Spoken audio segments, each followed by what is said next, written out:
సంవత్సరం లోపల నా కూతురు డాక్టర్ ప్రత్యూషను డాక్టర్ అల్లాడి సృజన్ సిటీ సర్జన్ అయినటువంటి ఇప్పుడు మన కేఎంసీలో పనిచేస్తున్నాను. అదేవిధంగా కన్సల్టెంట్గా మెడికవర్ హాస్పిటల్లో పనిచేస్తున్నటువంటి వ్యక్తికి నా కూతురునిచ్చి పెళ్లి చేయడం జరిగింది 2017 సంవత్సరంలో. 2018 సంవత్సరంలో మొదటి మన్మరాలు పుట్టడం జరిగింది. అదేవిధంగా రెండవ మన్మరాలు మొన్న జనవరి 1కు సెకండ్ మన్మరాలు పుట్టడం జరిగింది.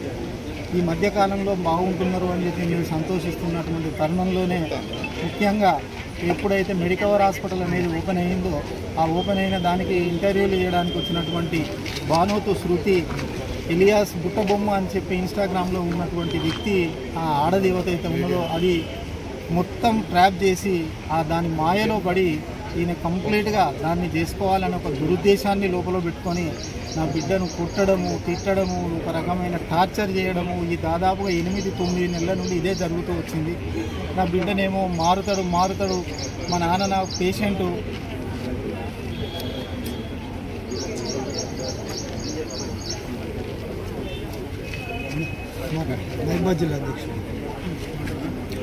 పేషెంట్ అని చెప్పుకోలేకపోవడము, దాంతో నేను కూడా మాకు పూర్తిగా తెలియకపోవడం, దానివల్ల నిన్న తను ఒక చిత్రహింసల పాలు చేసి అది ఒక మిస్టరీ డెత్. ఎట్లా అంటే అక్కడ చూస్తే మేము పోయి చూస్తే నా బిడ్డ ఇంటి మీద మొత్తం గాయాలే ఉన్నాయి. అక్కడ జరిగింది హ్యాంగింగ్ చేసుకున్నది అన్నది అసనపర్తి విల్లా లోపల, అటువంటిది అక్కడ బాడీ లేదు. సార్ అపోలో హాస్పిటల్ అనే బాడీ ఉన్నది, అది కూడా వీడు ఇన్ఫామ్ చేయలేదు, మాకు పక్క ఇంటి వాళ్ళు మాకు ఇన్ఫామ్ చేయడం జరిగింది.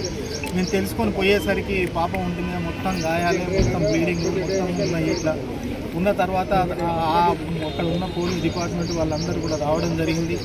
వచ్చేసిన తర్వాత ముఖ్యంగా మేము కోరుకునేది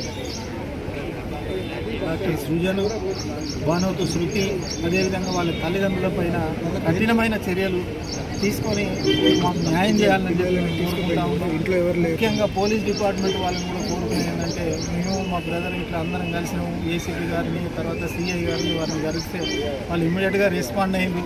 వాళ్ళు మంచి చర్యలే తీసుకుంటున్నారు, వాళ్ళు పూర్తి న్యాయం చేస్తామని చెప్పి కూడా హామీ ఇవ్వడం జరిగింది. వారి మీద కూడా మాకు పూర్తి విశ్వాసం ఉన్నది, నమ్మకం ఉన్నది. సిబి గారిని కూడా కలిసే ప్రయత్నం చేద్దామని చెప్పి కూడా చూస్తూ ఉన్నాం. ఈ సందర్భంగా మేము మీడియా వాళ్ళని కూడా కోరుకునేది ఏంటి అంటే ఇటువంటి ఒక కలంకం డాక్టర్ వృత్తికే కలంకం తెచ్చినటువంటి ఆ డాక్టర్ అల్లాడి సృజన అనే వ్యక్తి పైన మీరు రాసే రాతలు ఇక ముందు కూడా ఇంకే ఏ డాక్టర్ కూడా ఏ అమ్మాయికి ఇట్లాంటి అన్యాయం చేయకుండా ఉండాలని చెప్పి మనస్ఫూర్తిగా మేము కోరుకుంటాం.